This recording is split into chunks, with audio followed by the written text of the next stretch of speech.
Hi, I'm Sharon Renfro of SharonRenfro.com and Our Hearts and Minds. Our Hearts and Minds believes that we must open our minds to be able to open our hearts to one another, a fundamental idea to an alternative way to understand relationship psychology. Now, this means that the key to relationship success is thinking. Today's video, Boredom in Relationship, explores the 3 steps of thinking to understand boredom in relationships in long-term committed relationships. In this video, I will define each step of thinking and then give examples of how that step of thinking can be used to understand boredom in relationships. The process will allow you to understand the specific topic more deeply, but more importantly, will help you to learn how to apply thinking to resolve your own relationship issues. So let's get down to work. The first step of thinking is to research, and that means that we gather pertinent and objective information.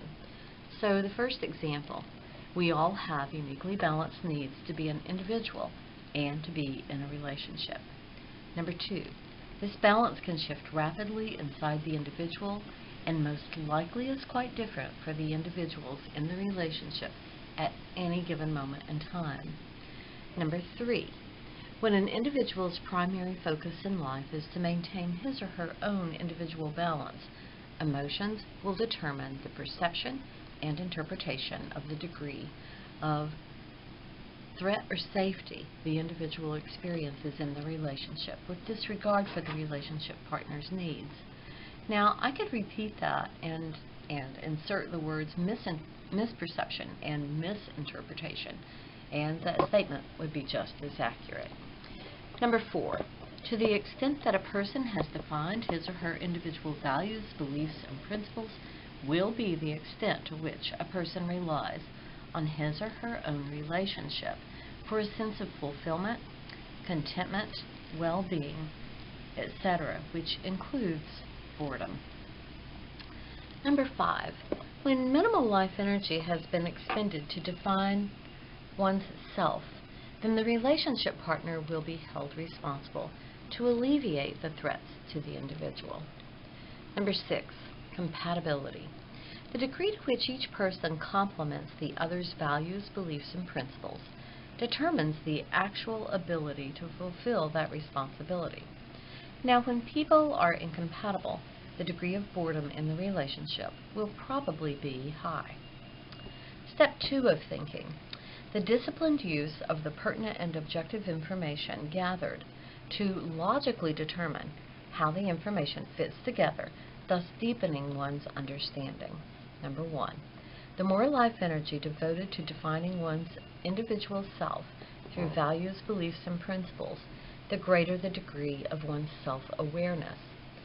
Number 2, the greater the level of self-awareness, the more capable a person is to distinguish between individual boredom versus boredom in a relationship. Number 3, this distinction is essential to address successfully the issue of boredom. Now, the third step in thinking is reflection, and that means that we use the deep logical understanding that we've gained to increase self-awareness of individual function and responsibility within the relationship system, holding a short-term and a long-term view in decision-making.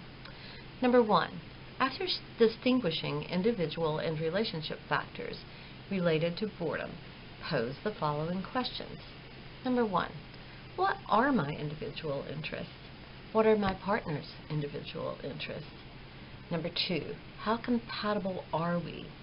Number 3, is it possible for both persons to pursue his or her own individual interests without individual compromise? Number 4, if one person must compromise, would the compromise be short-term or would it be long-term? Number 6, I think, how could this compromise be negotiated in such a manner that each person could experience individual and relationship fulfillment? Number 2, talk openly with your relationship partner using understanding short-term and long-term points of view and empathy for yourself and for your relationship partner. How would this talk benefit you and or your relationship? Number 3, change of any kind, whether it's positive or negative, will be experienced as a threat.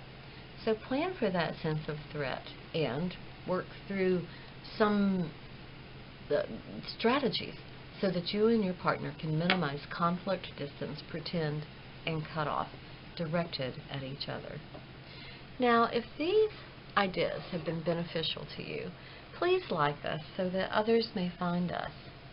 And you may find more in-depth information and discussion of these ideas at SharonRenfro.com in our free podcast series, Our Hearts and Minds, The Psychology of Relationships.